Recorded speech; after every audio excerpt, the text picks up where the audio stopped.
Alhamdulillahirabbil alamin. Alladzi an'ama 'alaina bil hidayati wal islam wa syuhada Allah wa asyhadu anna Muhammadan abduhu wa rasuluhu Bapak Ibu iman sekalian yang senantiasa mengharapkan ridho dari Allah. Alhamdulillah pada kesempatan pagi menjelang siang ini saya secara pribadi bisa bersilaturahmi dengan semuanya sekaligus melaksanakan salah satu program yang dilaksanakan dari jamnya, dan paling utama tentu kita untuk tidak pernah berpindah asal kita masuk serta dengan kita untuk terus mencoba meningkatkan tentang pesan-pesan hidup yang memang terkandung di dalam ajaran kita yaitu Al-Quran dan Sunnah. Dan iman sendiri memang definisinya adalah ilmu. Makanya tadi saya mau menyampaikan siapa peserta kurikulum ini, siapa yang mudah terpelangkan kaki, dan juga kita untuk maka kita juga sedang membuka jalan yang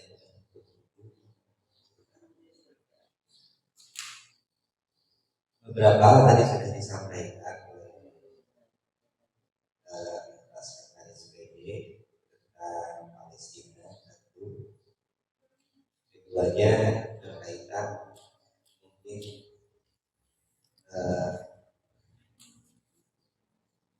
untuk najilah ya.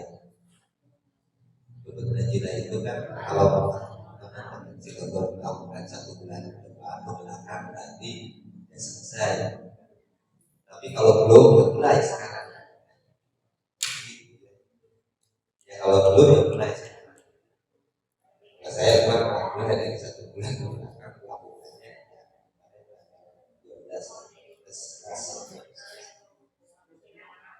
Seperti itu.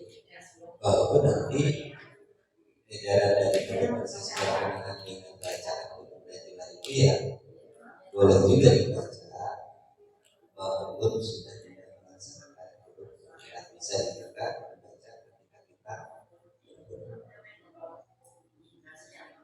karena tambah sedikit ternyata perkembangan Palestina itu tak memprihatinkan kata-kata mungkin BBM-nya juga Israel masih banyak atau wajar kita terus doakan juga dengan kalimat dalam kitab itu Allah mengasih kata-kata ini dengan akhirat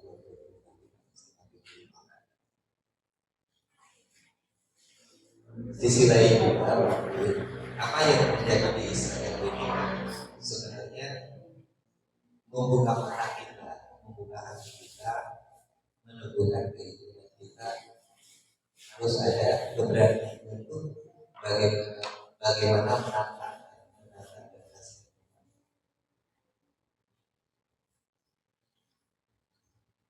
teman-teman kita, saudara kita di Palestina, mereka berjuang itu dipersiapkan dari diri mereka, istri mereka, keluarga mereka. Kalau kita pernah ada mikir-mikir dulu kan, apalagi ya karena memang kita santai. Artinya ini mereka itu ada tantangan di depan mata yang kebutuhan di depan yang memang harus diwujudkan. Iya, kebutuhan di depan mata yang memang harus diwujudkan. Kalau kita kan kebutuhannya masih bersifat gimana ya, masih belum ada tuntutan yang mendesak. Padahal tadi diumumkan edaran dari MUI hanya termasuk PBBS walaupun tidak menyatakan signifikan. Memang tidak salah, majelis ulama itu tidak mengatakan haram. Tidak, karena pada asalnya muamalah itu halal kan. Apalagi dengan harganya memang tidak haram. Nah ini juga menjadi pikiran pikiran sebenarnya harus menjadi cermin kita. Kita harus membantu itu. Kita kan semuanya jujur tergantung dengan produk-produk. Bukan hanya itu, bukan hanya tergantung dengan produk. Saudara kita juga banyak yang tergantung penghasilannya dengan produk. Iya. Nah ini kan harus mengalir kita. Apalagi di Jamiah Persatuan Islam itu kan sebenarnya di bidang juga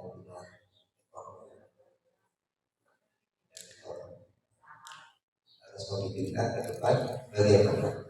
Kalau dulu mungkin BKPN itu pertama yang menjadi motor ya, Baitul Maulud Takwin itu dulu masifnya di BKPN itu sekitar tahun 90-an mungkin banyak sekali.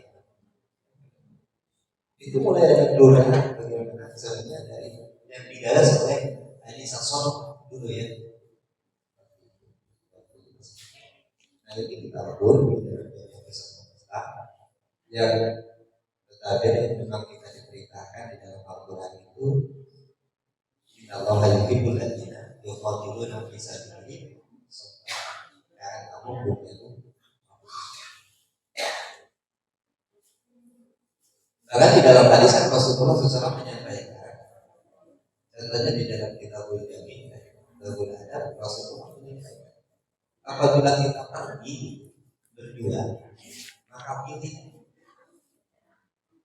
di antara salah satunya menjadi imam, pemimpin. Ini kan untuk pergi saja, pergi di tempat kita aja ditangkap oleh Rasulullah itu diberitakan kata yang baik. Ya, apalagi di dalam menyampaikan kalimat Allah. Itu bukan jalan-jalan aja oleh Rasulullah kita dikasih pendidikan untuk menata yang baik. Siapa imamnya, tujuan seperti apa, kita beristirahat begitu. Kalau begitu. Nah, apalagi mungkin ketika kita berdakwah baik pada aspek dakwah lisan ataupun bid'ah, itu kan pasti banyak tantangan. Dan bukan hanya itu, kita itu kan kadang-kadang semuanya pada paham disebutkan bahasa Sunda. Berapa solo licik sorangan, solehnya buat kita aja, khususnya buat kita aja.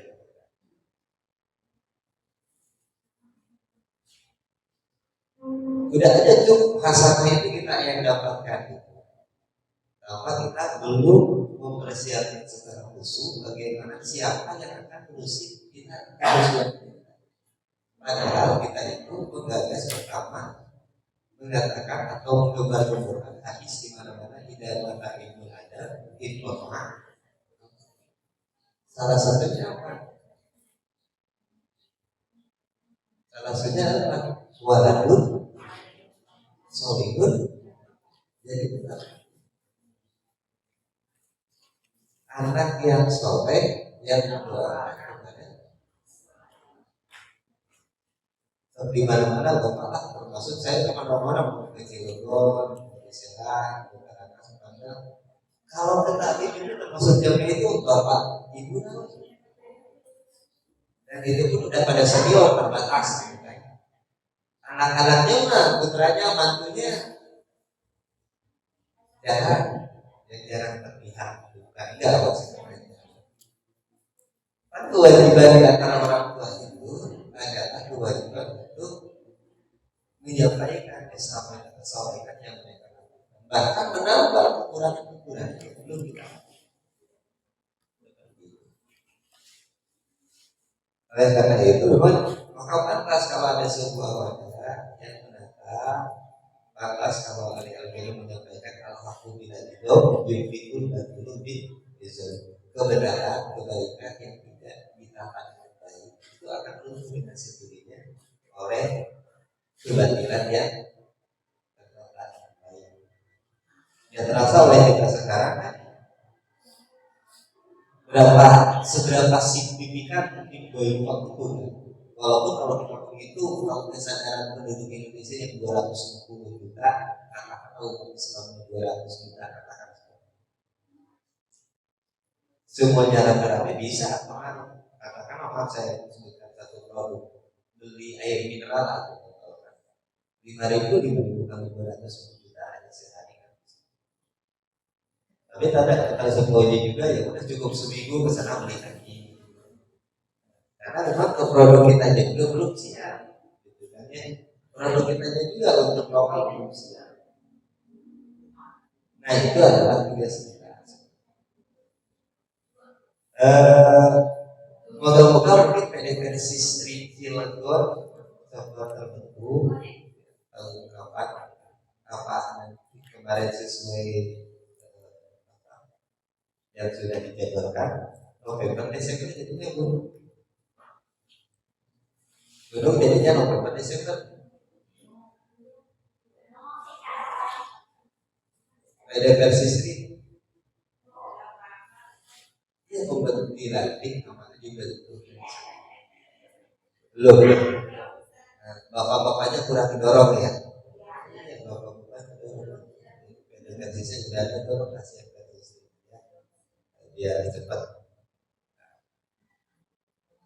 Ya, baiklah materi hari ini coba saya akan menyampaikan sebuah hadis ya, yang diriwayatkan oleh Imam Ahmad. Hadis ini sahih ya, terdapat di dalam kitab Jami'us Shahih Al-Albani halaman 800 dari sahabat Al-Aswad bin Syarif. Rasulullah meriwayatkan dari Allah Subhanahu wa taala ini adalah hadis yang khusus. Rasulullah menyebutkan arba'atun yaumal qiyamah. Ada 4 orang yang nanti di hari kiamat. Ada 4 orang yang nanti di hari kiamat, nanti bukan sekarang. Iman kepada hari kiamat itu rukun iman ke 5. Makanya prinsip hari akhir itu kalau kaidahnya harus wal jamaah, beriman pada nas, beriman kepada akhir. Nggak usah bayangin seperti apa. Contoh siksa kubur kan ada dalam hadis Rasulullah menyampaikan ketika seorang contoh Rasulullah kan pernah lewat dengan sahabat, kemudian melewati dokumen. Kata Rasulullah, ini ada juga di dalam Bulughul hadis saya tentang bab pada belajar. Kata Rasulullah, ini 20 ribu ini lagi disiksa. Layu al-tiban, 20 ribu lagi disiksa. Yang satu kata Rasul disiksa bukan karena dosa besar, yaitu karena apa? Karena maaf cebok tidak bersih. Cebok buat air kecil tidak bersih. Yang kedua Nabi maaf tukang adu. Iya, belum baru masih.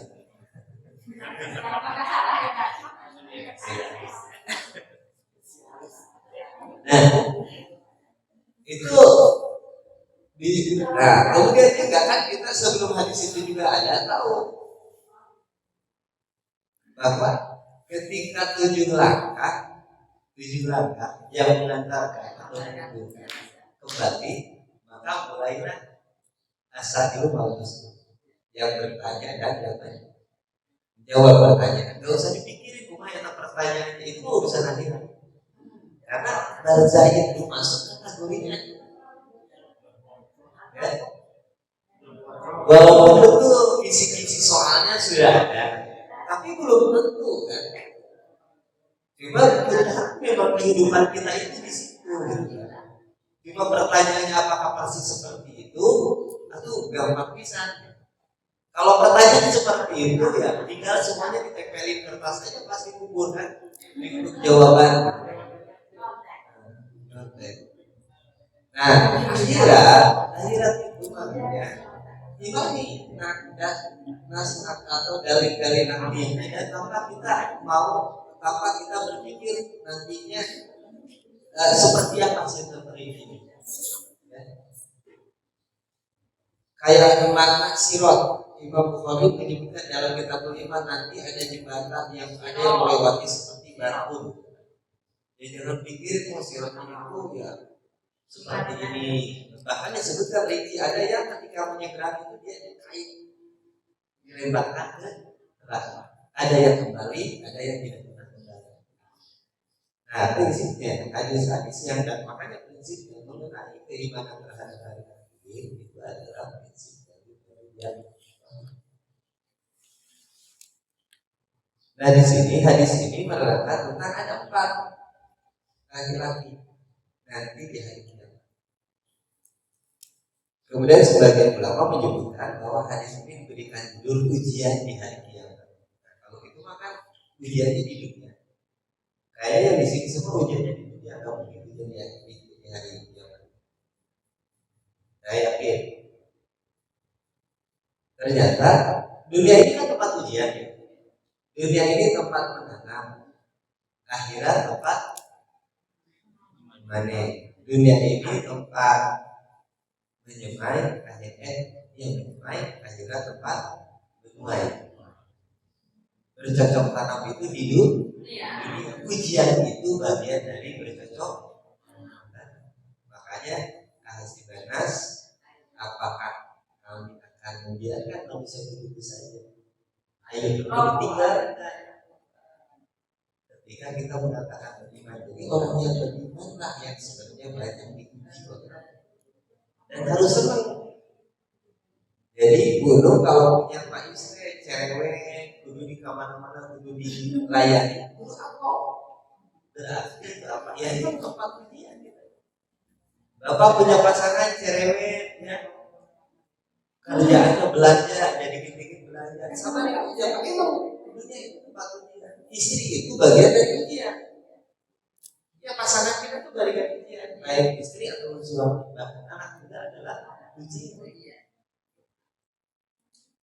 Tapi dalam hadis ini ada yang diuji bukan di hari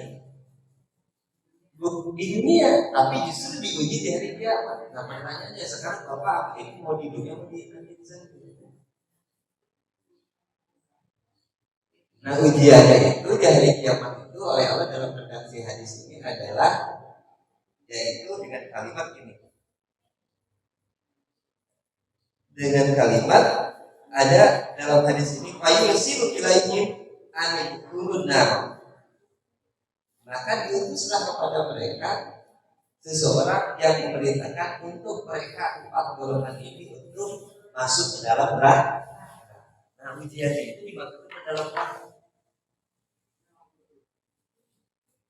Jadi kita harus bersyukur kalau hanya diuji di dunia. Dan selalu kita semua klasifikasi ujian. Ya, kalau punya tetangga kurang baik, sikapnya ini dan ujian. Nah, ketiga keempat orang ini yang pertama adalah Rasulullah menyampaikan rajulun as-som, laki-laki yang satu orang atau seseorang yang tuli layasmu yang dia tidak mendengar syai'an sedikit. Yang pertama. Jadi nanti di hari kiamat ada 4 orang. Kriteria satu ada seseorang yang tuli tidak bisa mendengar. Kedua, warajulun amhaku, ada laki-laki yang amhak itu apa ya? Bahasa Rocky Guru Madu ya. Tepatnya fungsi akalnya itu susah, tapi tidak disebut. Boleh dikatakan bilang ya seperti itulah jenis itu ya. Warajulun harum, dan ada seseorang yang tua renta kata pikun. Walaupun maka dan seseorang yang meninggal pada masa apa. Fa'amal asum, maka ada pun yang tuli ayakulu, ia berkata waktu nanti di hari kiamat, Robi wahai Tuhanku, laqad ja'al Islam, sungguh telah datang Islam. Wa ma asma'u syai'an, tetapi aku tidak bisa mendengarnya. Jadi dia tahu ada Islam tapi tidak tahu, tidak pernah mendengar Islam itu seperti apa, ajarannya seperti apa. Ada kayak begitu? Ada, makanya Nabi hadis ini menyampaikan berarti.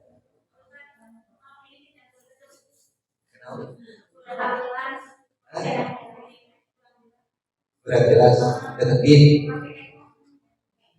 Hanya harusnya matiin kalau buat nyanyi pakai echo, kalau buat ceramah, nah cukup.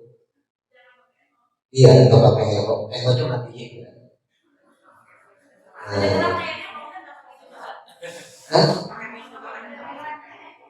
Tes. Udah.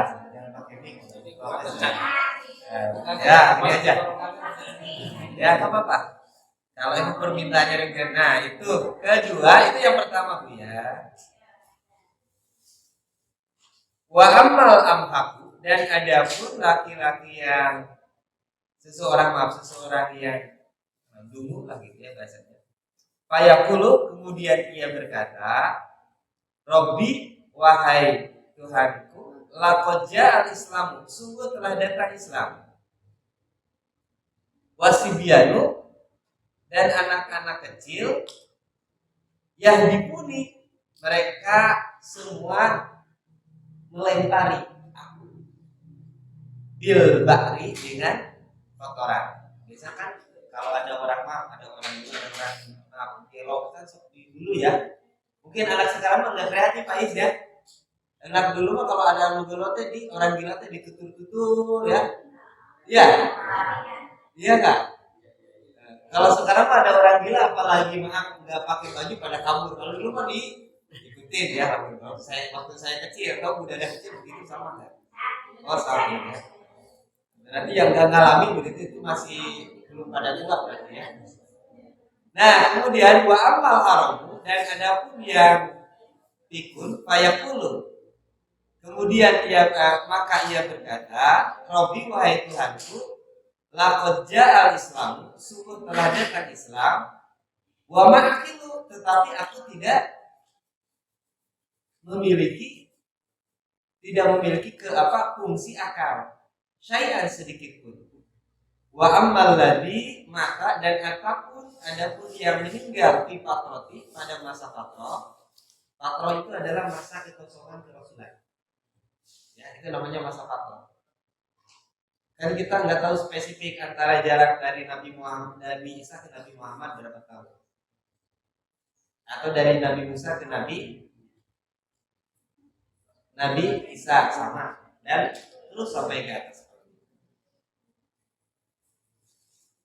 Fayaqulu, maka ia berkata, Robbi wahai Tuhanku, ma'atani, tidaklah datang kepadaku laka darimu Rasulun, seorang utusan.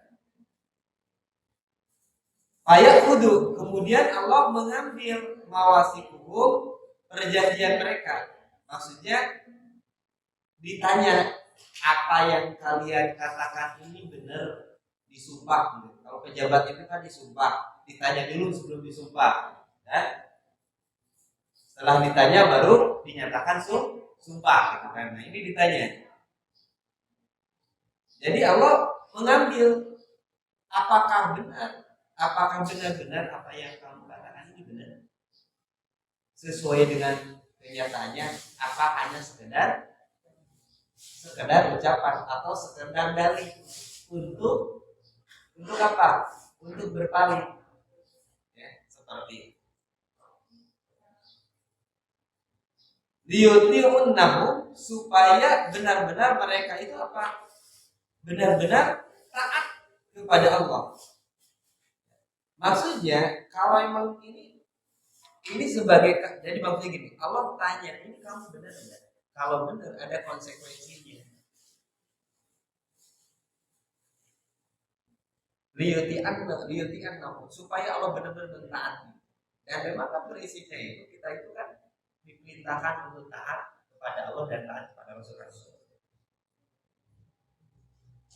Termasuk ujian ini kan sesuatu yang harus kita taati dan kita nikmati. Dan di akhirat pun sama, 4 yang ini pun ditanya kebenarannya untuk membuktikan ketaatannya mereka kepada Allah. Kemudian dalam kalimat hadis selanjutnya adalah fayursilu ilaihim, kemudian maka diutuslah kepada mereka anidkhulu, supaya mereka masuk an-nar, ke dalam neraka. Kola kemudian Nabi bersabda, wawalladhi nafsun, demi diri Muhammadun biyadihi, yang Muhammad ada di kekuasaannya. Lau dakhaluha, kalaulah mereka memasuki neraka, lakanat alaihim, maka benar-benar ada neraka terhadap mereka, badan wasalaman, dingin dan menyelamkan. Nah, jadi Bu, ujian 4 kriteria ini nanti oleh Allah diuji di hari kiamat itu. Yang tuli, yang elok itu namanya lupikun, dan yang mati pada masa fatrah.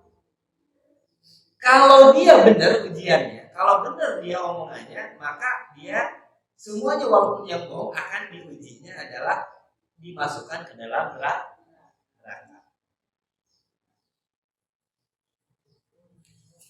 Selama ini kan mengena ada doa yang dari itu yang populer apa? Ila stulir firdausi a'la wala aqwa ala nari jahimi. Katanya itu siapa, doa siapa? Abu Nawas ya, Abu Nawas ya. Nah, itu kan gambaran penafsiran dari surah dari Al-A'raf ya. Al-A'raf itu adalah tempat yang tinggi, yang dia sebuah tempat yang diperuntukkan orang yang tidak masuk surga, tidak masuk neraka. Ya? Tidak masuk neraka, tidak masuk surga. Tersiksa kamu? Tersiksa lah. Jadi sama, orang yang tidak masuk surga, masuk neraka sama, tersiksa juga. Kayak begini, misalkan Pak Haji Edi ini dikasih meja gitu kan. Di meja kanan itu ada makanan enak segala rupa, enggak ada yang maksudnya dipandang. Bukan karena penyakit, boleh lah makan semuanya. Ya, gitu. Tapi teman yang ada kan enggak boleh makan. Kasiksa kamu. Kita lapar lagi. Kasiksa enggak? Iya, gambarannya melihat surga itu kan enggak ada pantangan. Tapi enggak boleh kita masuk surga. Kesiksa enggak? Ya, anak ibu aja kalau pengen jajan kan lagi kecil sampai guling-guling di jalan itu kan enggak dikasih jajan, itu namanya kesiksa. Nah, di samping lagi di sebelah kirinya Pak Haji melihat. Di situ ada yang lagi kena musibah atau disiksa, seperti gitu kan, segala rupa. Disiksa ngelihat begitu. Orang saya ngelihat darah aja sekarang makin kotor, agak ngeri gitu kan. Orang sudah masuk non lali ibu kan orang bahkan ada yang ngelihat yang kecelakaan itu langsung pingsan ya. Nah, jadi melihat sesuatu yang mengerikan depan mata itu sebuah siksa. Dan melihat sesuatu yang nikmat, kita tidak diperbolehkan menikmatinya, sama siksanya juga. Nabi ditakya.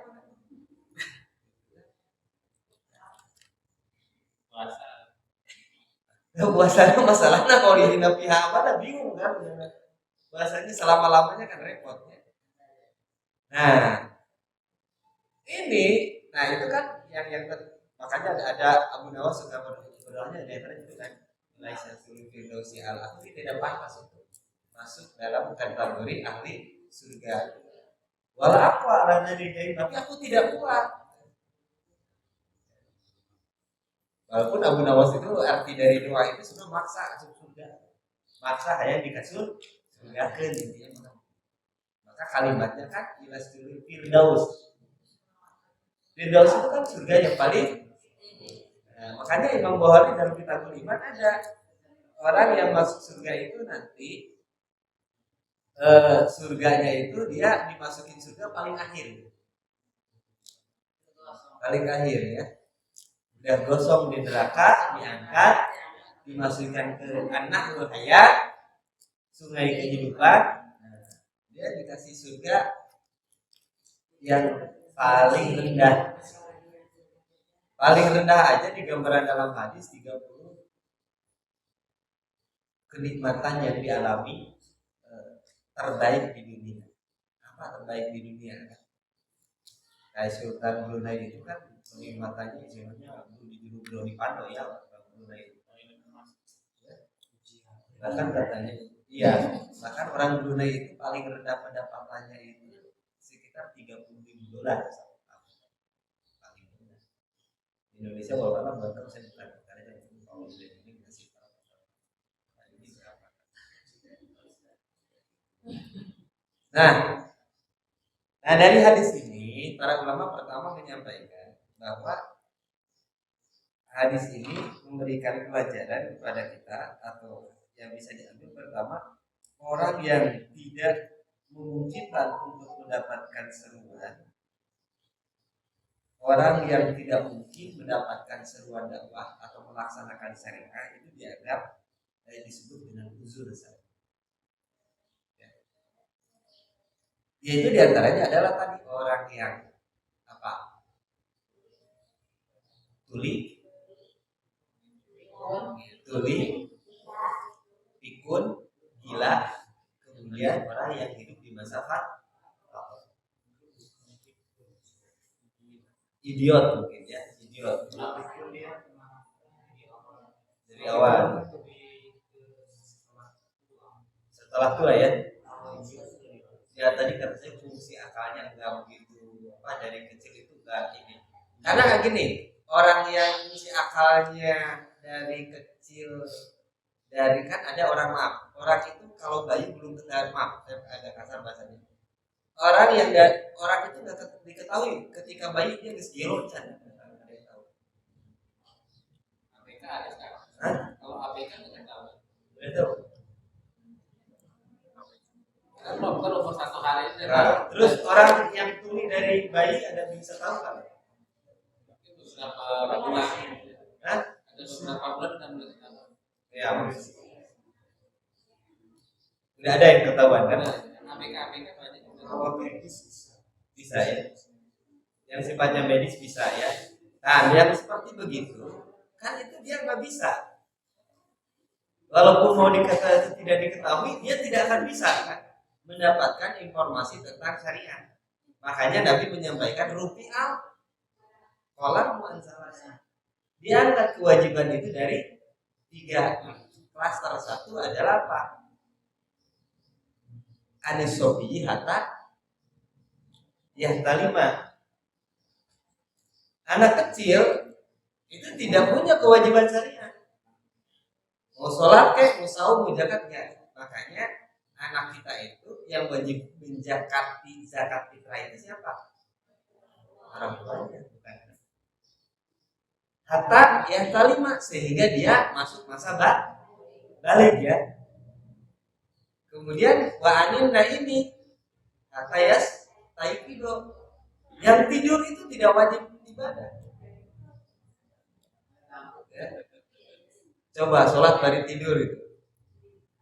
Tapi tadi mimpi sholat, tetap dia harus sholat kalau bangun gitu. Walaupun dia sholat waktu tidur, karena mimpi itu bukan bagian dari pelaksanaan ibadah. Hanya satu mimpi yang benar itu kalau mimpi pipis itu benar pipis kan?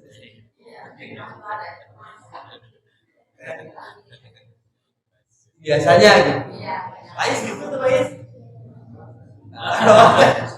Lagi kecil ini mah gitu. Ternyata di pipis benar pipis biasanya. Mimpi jatuh mah gak gebuk-gebuk, terkadang gak jatuh kan. Nah, kemudian wa anil majnuni hatta ya gila. Dari yang gila sehingga dia berfungsi lagi akalnya, karena memang agama itu basisnya itu kan akal. Makanya ibadah itu ukurannya berfungsi akal enggak? Kayak sholat. Sholat itu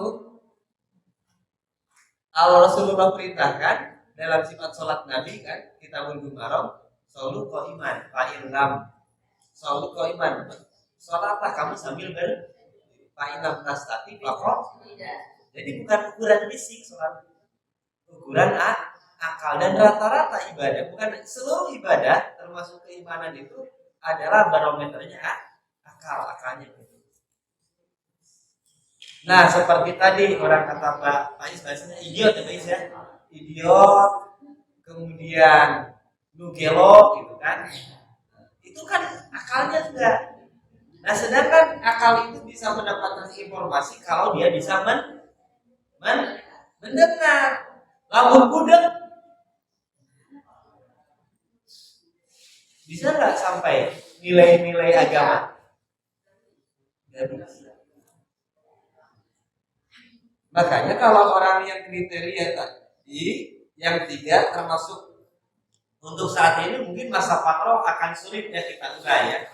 Karena intinya gini, karena Rasulullah itu wa ma arsalnaka illa rahmatan lil. Kalau Muhammad itu gitu kan. Nabi Muhammad itu tidaklah diutus untuk ke seluruh alam. Saya yakin walaupun di Korea Utara itu negaranya tertutup ya, tapi informasi tentang Islam saya yakin ada. Ya, nggak mungkin, apalagi dengan media sosial dengan sampai seperti sekarang.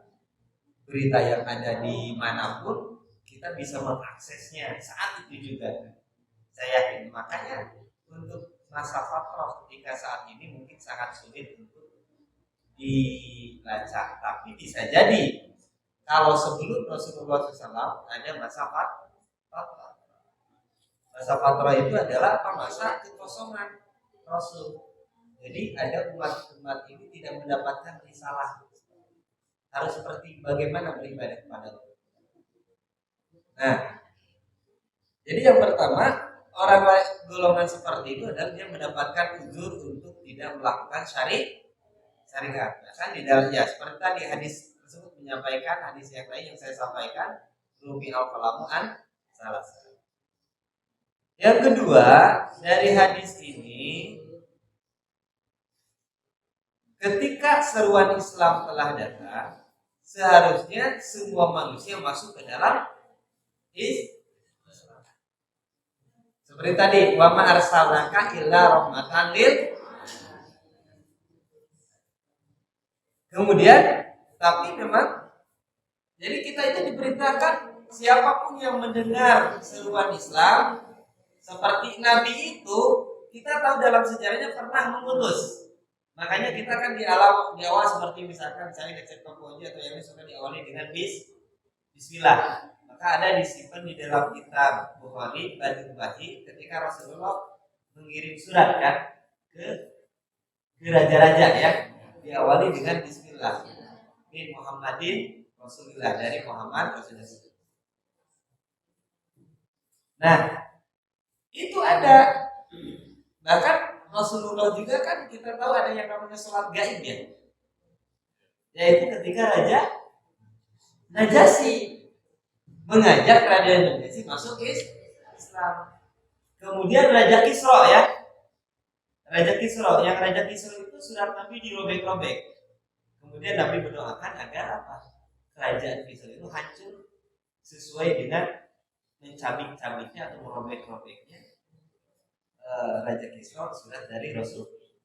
Dan itu kan terjadi. Bahkan mungkin Kisra itu kalau kita gambarkan sekarang sekitar Eropa ya, sekitar Irak ya. Dan kita tahu di yang dulu diistilahkan Baghdad itu menjadi kota pusat peradaban umat Islam dari mulai Khalifah terlihatnya itu dari mulai Khalifah Amirul Mukminin Umar bin Khattab ya di situ. Nah, pokoknya setiap ketika Rasul itu datang, maka ketika Rasul itu mengajar, kewajiban selain daripada maka kewajiban manusia untuk apa, masuk Islam. Walaupun maaf, Allah tidak pernah memaksa kita untuk masuk Islam. Allah tidak pernah memaksa untuk kita beriman.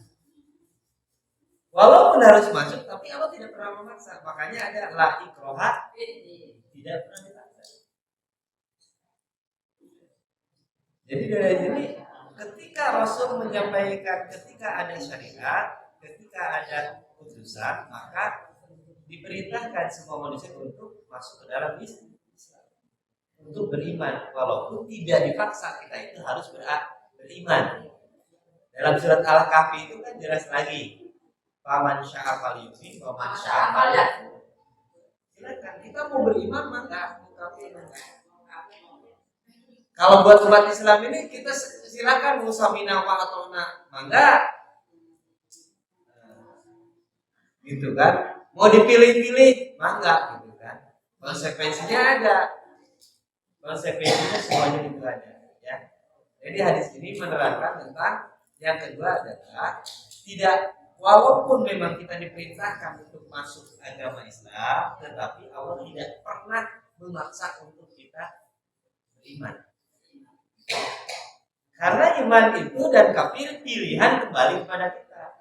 Sama ketika kita beriman, apakah kita udhulu bisilmi kafah, itu kembali ke kita. Kita mau termasuk mukmin yang benar-benar, ya, secara kafah, mengamalkan Islam, mengamalkan keimanan dengan baik, atau kita hanya wa ma'hum bimukminin, ya, yang dalam Al-Baqarah yaqulu amanna billah wal yawmil akhir wa hum bimumin. Jadi hakikatnya keimanan itu adalah urusan tentang sejauh mana ukuran kita mampu meyakini dengan seutuhnya tentang iman itu adalah kebaikan untuk kita. Iman itu nggak ada, Allah itu tidak pernah beruntung kita mau iman atau mau kafir, enggak. Jadi ulah dipikir-pikir orang teh lamun kurang taat ke Allah, Allah sigana banyak memuji. Allah dong, karena Allah itu pemilik pujian. Ibu atau enak bicara oke disebut pilih sekene pesanan. Bapak dipuji oleh istri walaupun kisah rapi, oh bapak masih sehat, masih kuat, terus senang bayar. Allah nggak butuh pujian itu. Allah nggak, bahkan saat dalam ayat ini Allah menyampaikan, seandainya kami jadikan semua itu umatan amanah, semuanya beriman, Allah mampu. Jadi kalau semuanya yang beriman, Allah mampu gitu. Makanya penawaran tentang iman, mengamalkan iman itu Allah hanya menawarkan untuk kita, dan itu akan kembali kepada kita.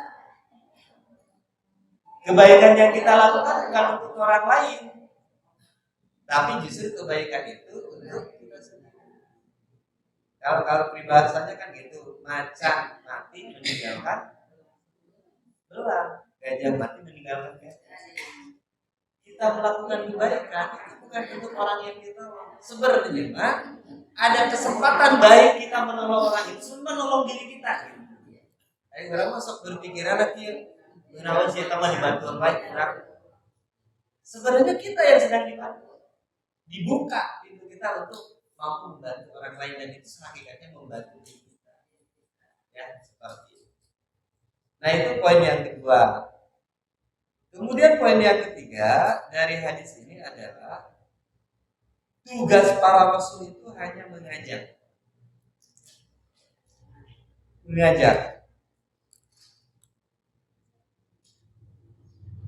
Fa'amal asum fayaqulu rabbi laqad ja'al Islam, kata-kata laqad ja'al Islam.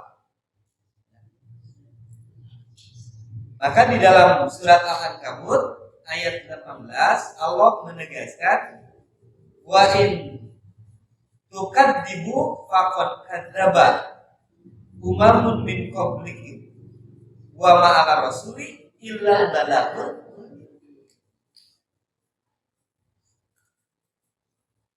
Nah, siapa yang menuliskan para rasul? Innamal ulama'u warasatul. Sesungguhnya para ulama itu adalah para pewaris Nabi. Karena Nabi itu tidak mewariskan dinar, tidak mewariskan dirham, tidak mewariskan kedudukan. Dan sekarang ada yang disiapin kan sebelumnya kedudukannya kan.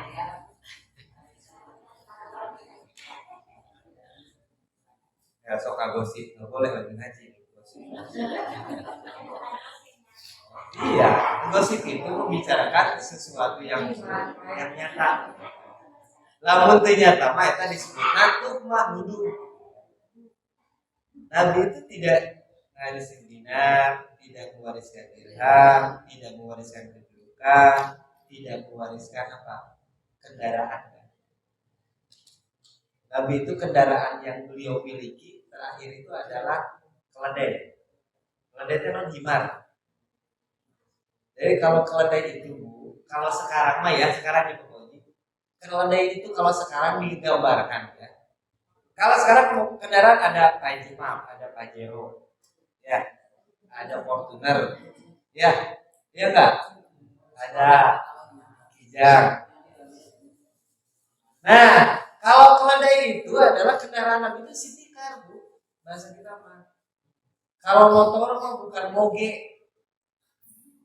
Motor sekarang motor listrik mungkin gitu kan. Maaf saya bukan dikenal motor. Jadi nama Nabi itu ketika akhir-akhir itu cuma punya kendaraan itu hanya ojek. Keledai itu kendaraan dalam kota. Sedangkan sahabat yang lain ada yang punya onta merah, ya onta merah kan sekarang masih seperti yang di TV apa yang kemarin di pajak apa Rubicon gitu kan ya.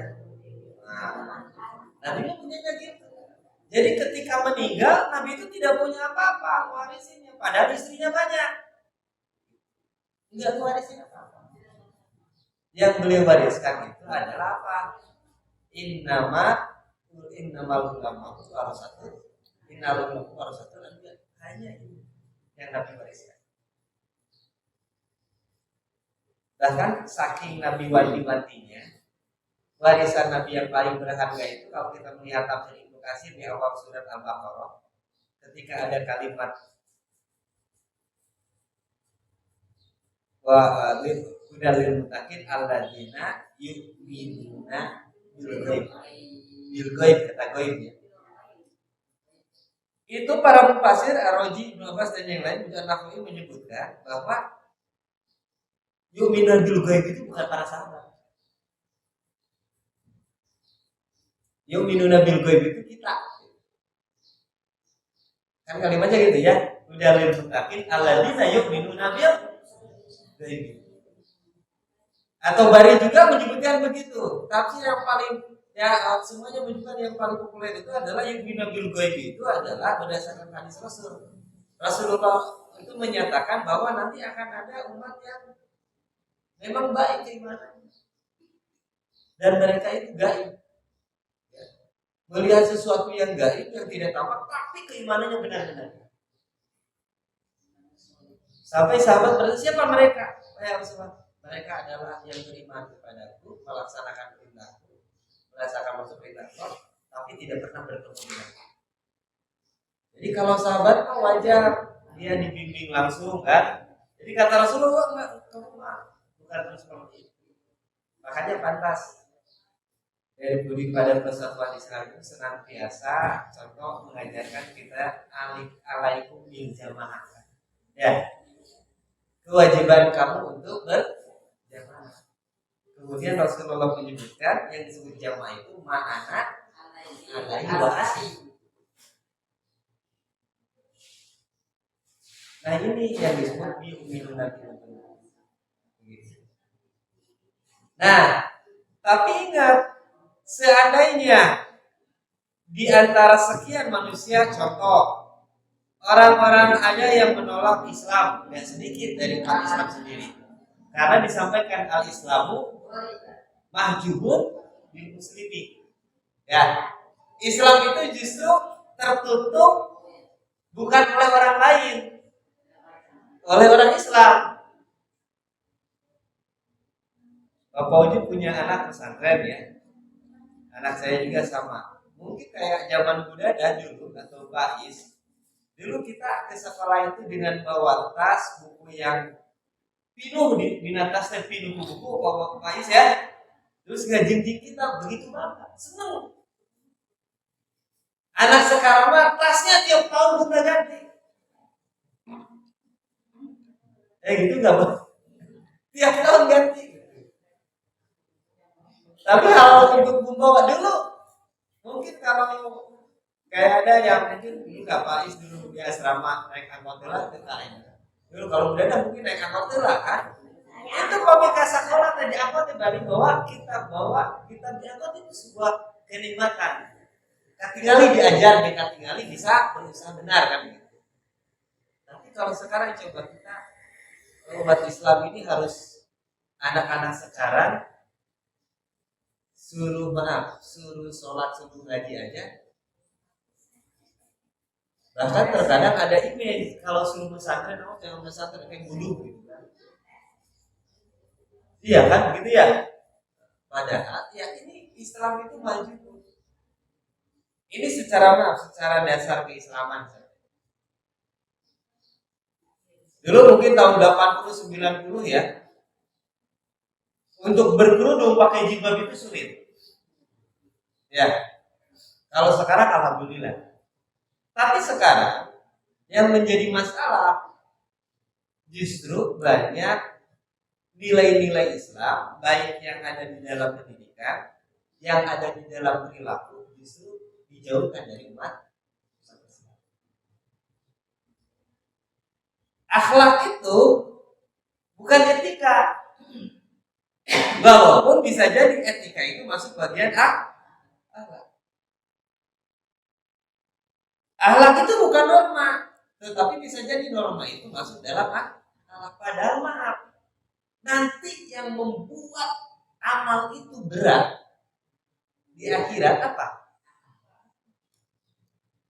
Ma'asqalu fil mizan min husnil, yang membuat akhlak ini kalau timbangan amal kita berat itu adalah apa? Dari usul innama bu'istu liutamima makarimat.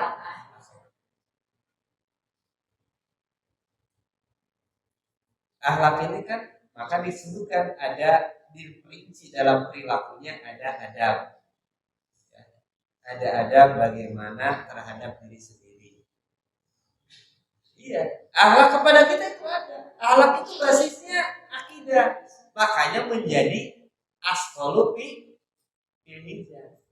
Menjadi akan sesuatu yang membuat berat timbangan kita di akhirat ya, seperti itu.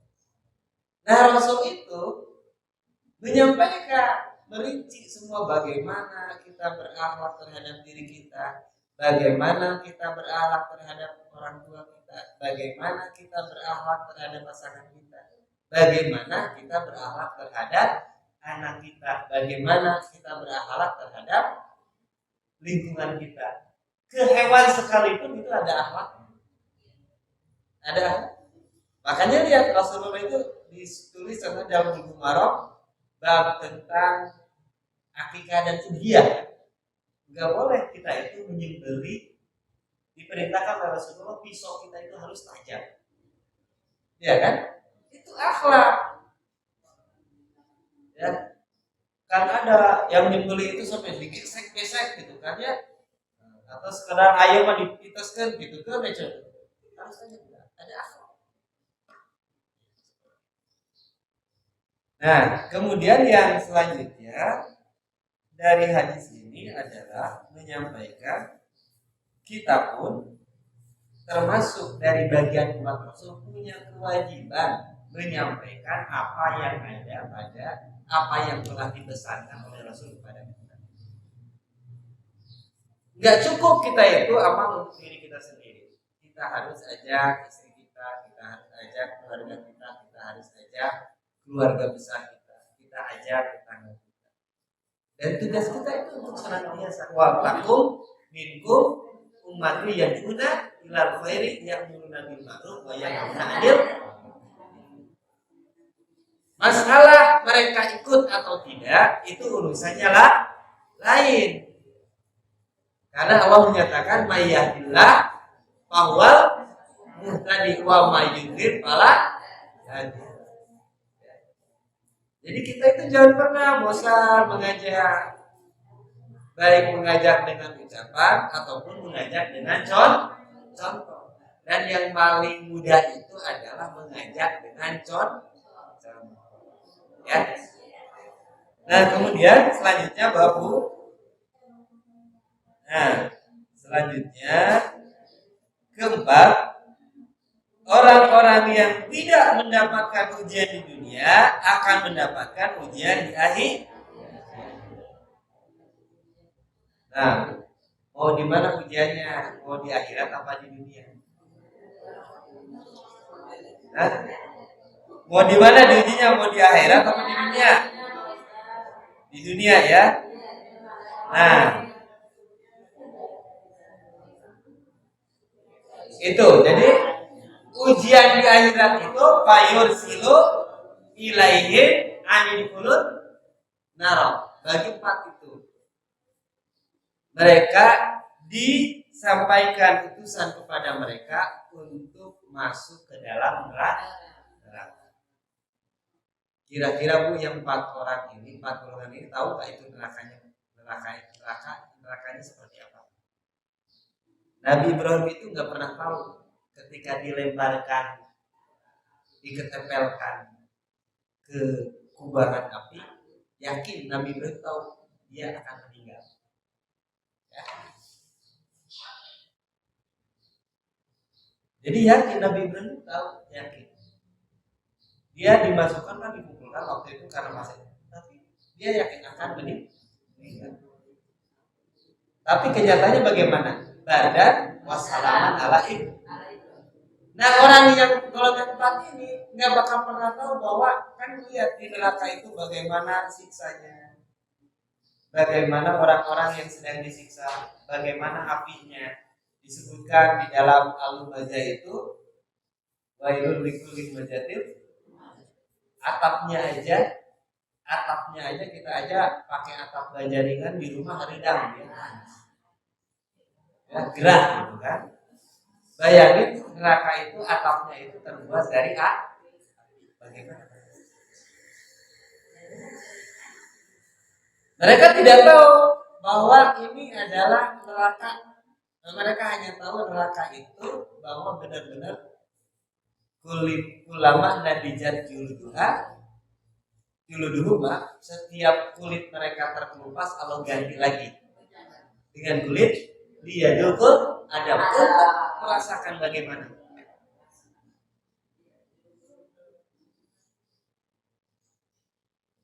Jadi terus setiap kulit yang rusak Allah ganti, setiap tulang yang patah Allah luruskan kembali, sambung kembali. Setiap rambut yang terbakar Allah tumbuhkan kembali, terus begitu. Setiap kuku yang copot terkelupas Allah sambung lagi, terus saja seperti itu. Untuk merasakan bagaimana itu gambaran neraka secara singkat. Banyak ayat-ayat Quran tentang menceritakan bagaimana siksa neraka. Kalau dalam An-Naba contohnya disebutkan tidak ada minuman, nada wala saroba, minuman yang dingin nggak ada, minuman yang menyejukkan nggak ada minuman seperti itu. Apalagi makanan, minumannya aja tidak tersedia. Mungkin kita bisa mengatakan masih mending lah tidak harma asal air cair, katanya minuman pun nggak ada seperti itu. Nah itu 4 golongan ini, 4 kriteria ini oleh Allah diujinya adalah masuk.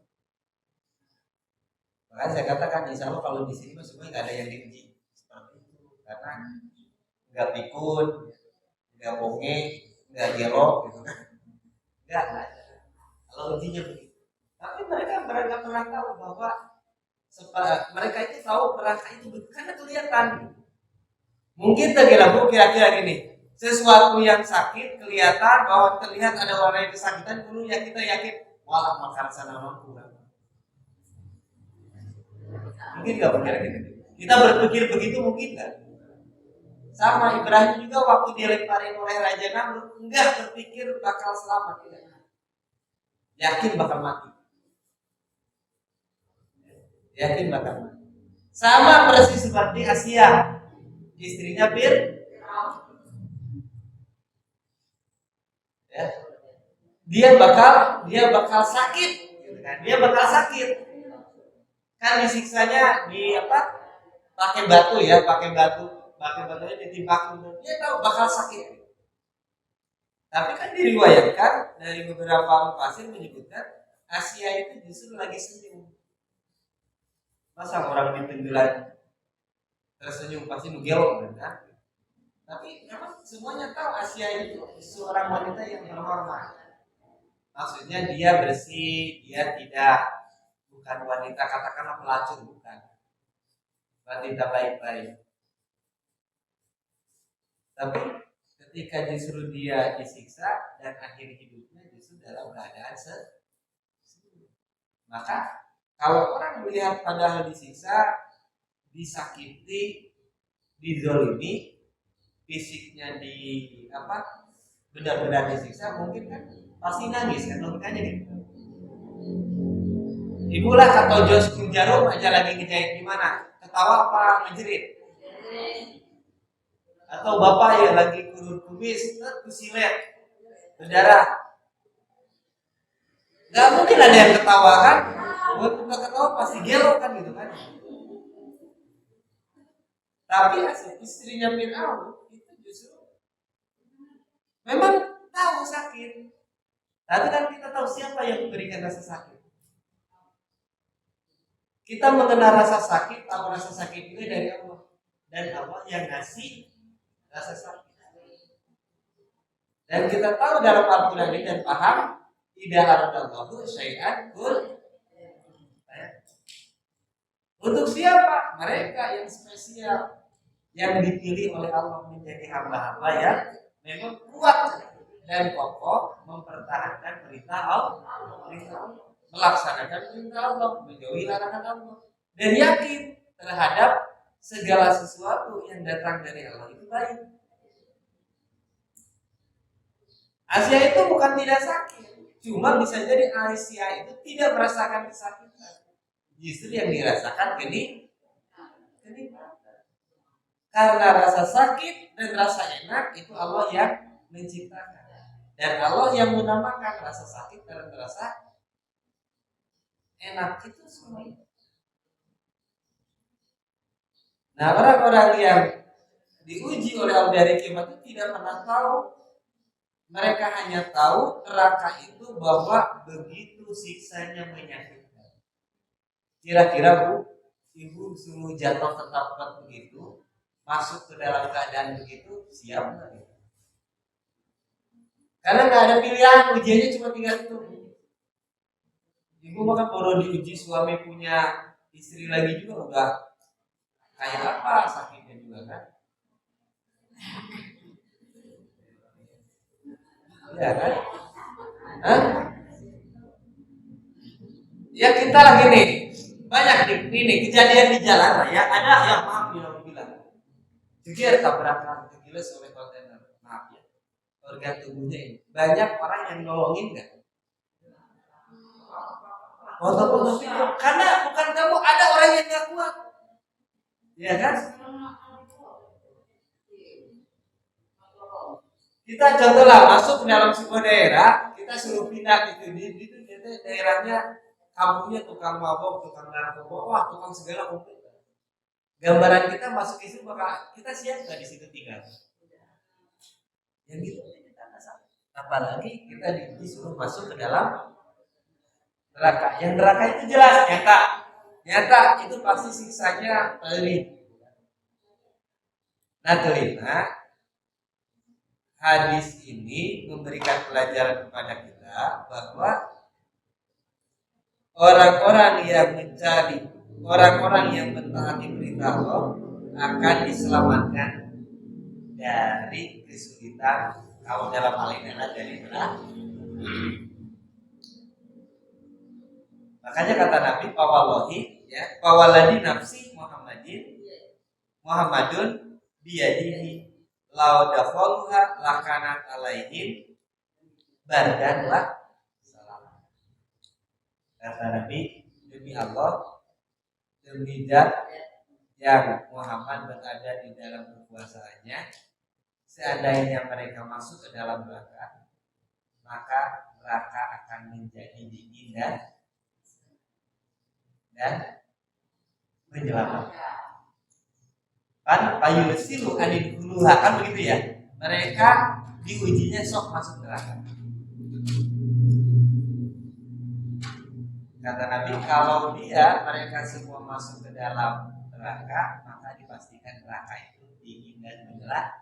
Intinya ada kata lawadahulu, maksudnya taat. Siapapun, bukan hanya mereka nanti yang diuji di hari kiamat, siapapun yang di dunia ini diuji, ketika taat kepada Allah, Allah akan selamat.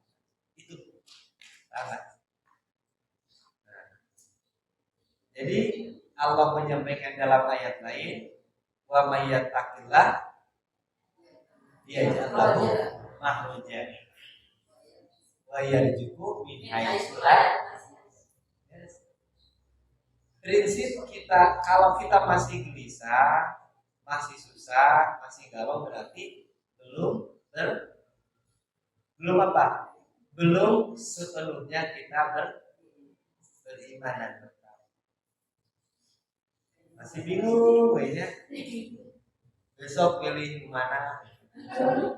Dari saya siap. Ayo kan itu dipilih nanti jadi. Enggak usah aja yang udah dicatat siapa yang jadi presidennya. Lulus. Ya. Kan sok langsung parundung ya. Langsung parundung biasanya makanya. Ya dia Pak. Ya sok langsung parundung ya. Oh, ini mah licik ya, semua pun itu ditakdirkan oleh Allah. Oh, yang buruk, yang baik semua ditakdirkan. Ya.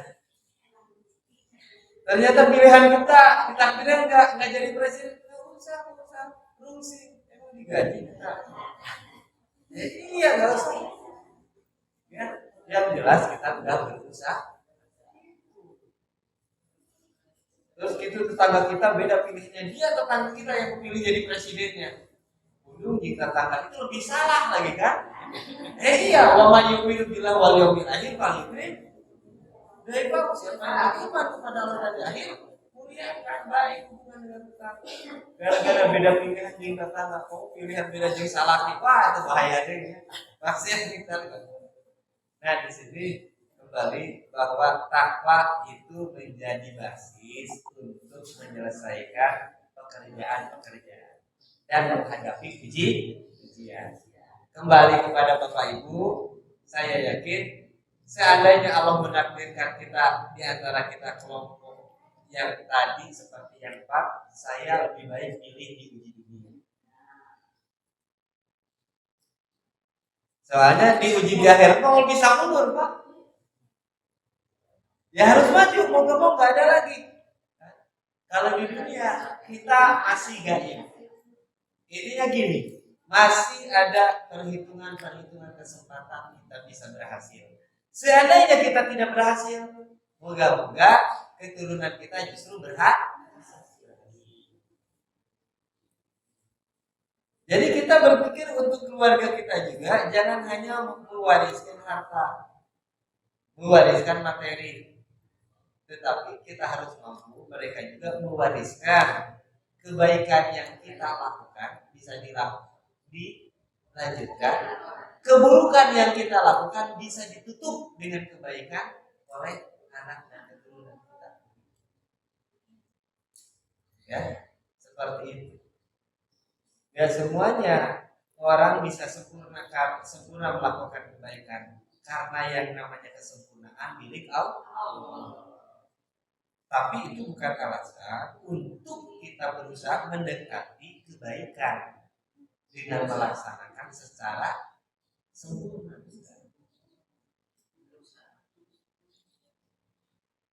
Kan suami istri aja kadang ada suami baru dikatakan baik, menata kebaikan itu kalau misalkan suami istri dua-duanya cerewet nggak baik kan? Baik dong. Istrinya cerewet, suaminya sehingga penyiar radio kan?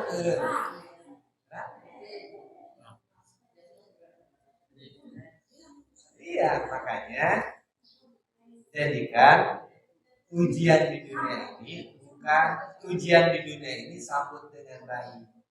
Seperti ibu lagi sekolah, pas di rumah emsem punya, emsemnya senang gitu kan, karena pasti naik satu libur, kedua naik ke kelas. Ya. Jadi hakikatnya ujian itu adalah untuk menata iman kita, untuk lebih mengoptimalkan iman kita, untuk mencoba kita menyempurnakan kewajiban kita, menyempurnakan kewajiban kita yaitu melalui ujian-ujian. Kita memang hidup ini orang beriman harus mau nggak mau akan melalui atau menyusuri jalan untuk diuji dan diuji. Dan ujian terakhir adalah yaitu apa? Ujian pada akhir kehidupan. Yaitu ujian kita yang suka diberikan doa oleh Rasul, diberikan apa? Doa penuntun Allahumma kawin alaina bi sakar. Ujian kita itu baru berakhir di sini. Bagaimana kita melewati kematian dengan kematian yang baik. Dan ini dibutuhkan prosesnya dari sekarang.